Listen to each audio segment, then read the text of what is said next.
Hello good morning everyone. आज बऱ्याच दिवसानंतर म्हटलं ब्लॉग बनवावं. तर आज गणपतीला जायचं होतं मला. प्रत्येक चतुर्थीला आम्ही पुण्यामध्ये दगडूशेठला जात असतो. तर सकाळी मस्त मी पूजा वगैरे करून घेतली. छान असं वातावरण झालं होतं घरामध्ये, एकदम प्रसन्न वाटत होतं. आता म्हटलं चला निघूया मग. सो गाईज आता सकाळचे वाजलेत 5 वाजता आम्ही निघालो आहे. कारण दर्शनं छान होतात. लवकर गेल्याच्या नंतर गर्दी वगैरे काहीच नसते. गर्दी तर नसतेच आणि मेन म्हणजे बाप्पाला मन भरून बघण्याचं सुख पण भेटतं. गर्दीमध्ये गेलं का जास्त घाई करतात, दर्शन वगैरे व्यवस्थित होत नाही. म्हणून आम्ही लवकर जातो, सकाळी 5 वाजता. फायनली आपण बाप्पाच्या दारात पोहोचलेलो आहोत.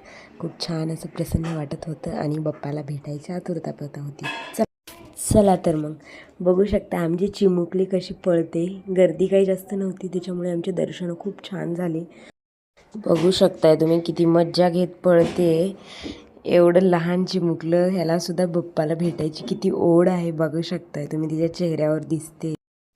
बघा काहीच गर्दी नाही, एकदम छान अशी सुटसुटीत आमचे दर्शन झालेले आहेत. तुम्ही पण गणपती बाप्पाचं दर्शन करून घेऊ शकता. किती सुंदर दिसत आहेत बाप्पा.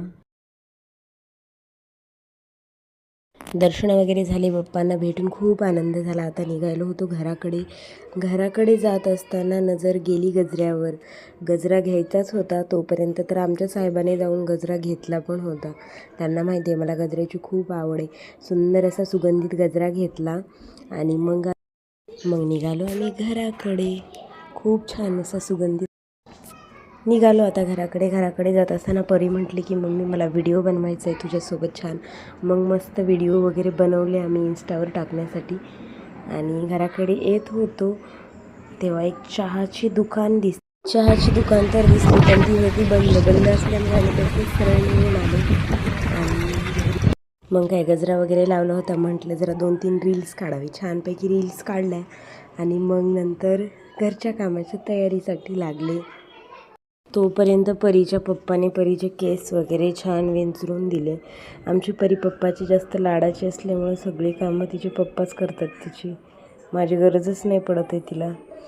तर कसा वाटला ब्लॉग नक्की सांगा.